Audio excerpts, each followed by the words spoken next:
Peace be upon you. I'm going to introduce the research paper layout, the content or the components of a scientific research.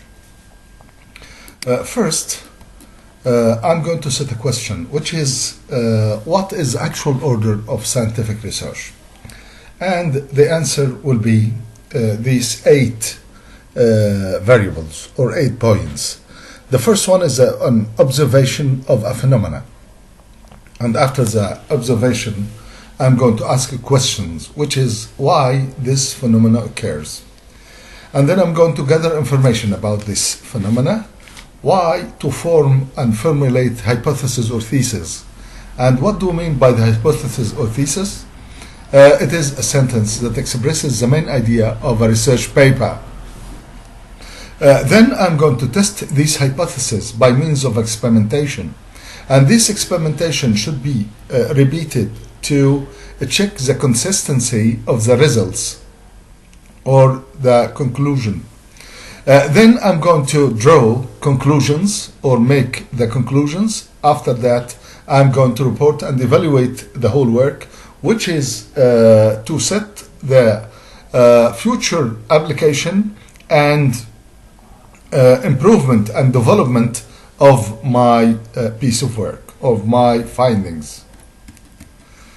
How to write a scientific research? They say this IMRAD, this acronym, is an abbreviation consists of the letters I, M, R, A, and D, which is introduction, methods, results, and discussion.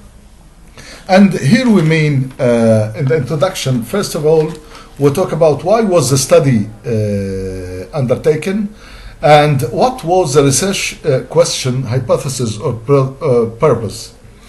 And in the methods, I'm talking about when and where and how the study was done and what materials were used and what's included in the research paper. And I go to the results, which is the answers to the research question. What did the study find? Was the hypothesis true or not? And to the discussion, which is the core of my work. What might the answers imply and why does it matter? Its relation to previous findings.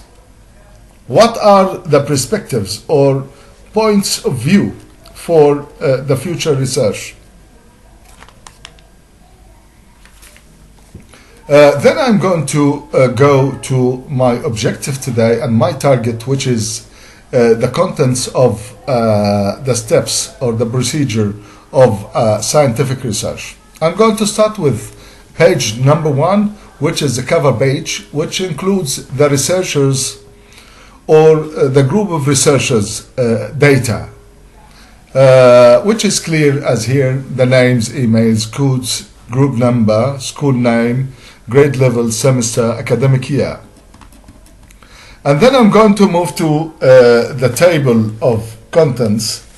And the table of contents, that's the index of my research, in which I should use as my subtitles some keywords and standard abbreviations to make it easy for those who wants to look for the information in the search engine or so, find it in an easy way. Then we go to the tables of figures, and talking about the table of figures and the importance of figures always, that it makes such a credibility for the work and it gives it such force. After that, I'm going to move to the paper title. And the paper title tells me what is the research about, and it should be attractive and it should be specific and concise.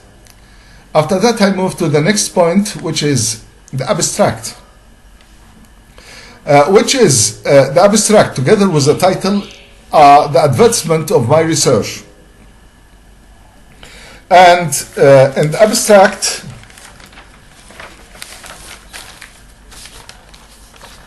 always tell me the important findings of the research, and it provides brief description of the overall paper as shown here, and a brief statement of prior research findings. And we talk about findings.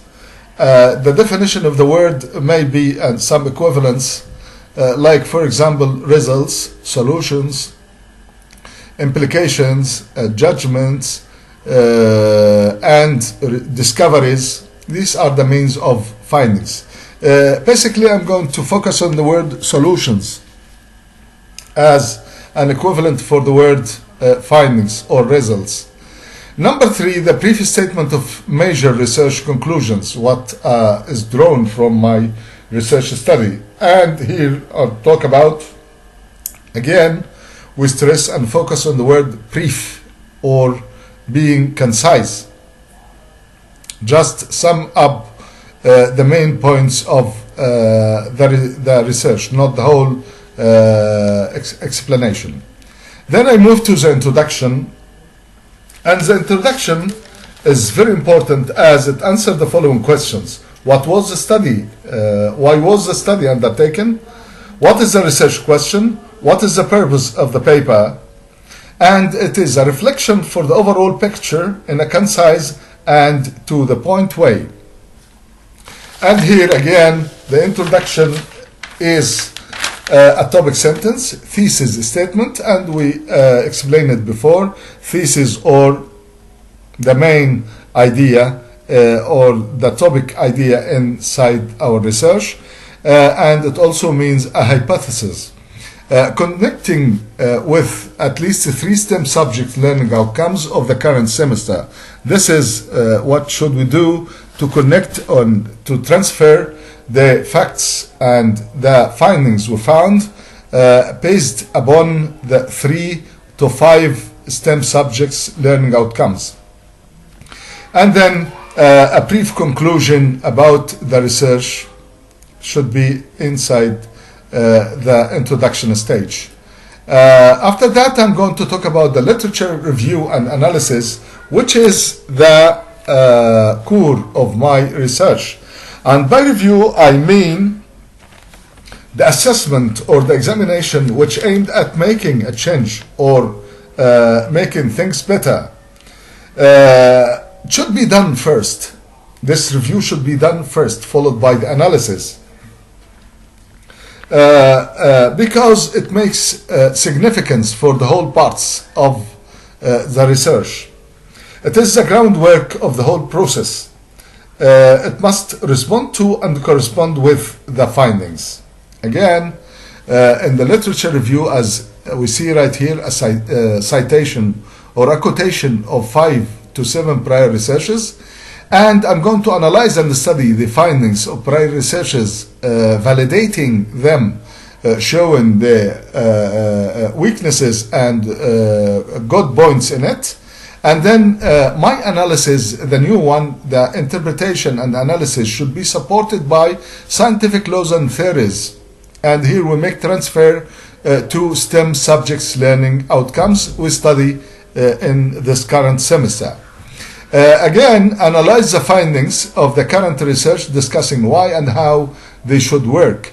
And an analysis should be supported by means of picture, graphs, charts, and other visuals. Why? This is done to make my research easier, readable, interesting, and understandable. Next, I'm going to move to the conclusion. And in the conclusion, in this part, I should provide a clear scientific justification of my work and indicate uses and extensions if possible. Next, I'm going to move to the recommendation, and the recommendation here we focus on the future application of these findings and some improvements and developments for the theory or the solutions I draw in the future. And the last point is the literature cited, which should be paper, books, encyclopedia, websites, any of these, and it should follow the American Psychological Association APA style guidelines. Finally, I wish you all the best and thanks a lot. And I really want to thank my STEM Master in STEM unit and my colleagues in STEM schools. They are all alert and keen on providing help. They really reflect the collaboration, solidarity, and initiation. I really thank you. Thank you very much. And special thanks for my colleagues in Qena STEM School. Thank you very much. I wish you all the best and I wish all success to my students.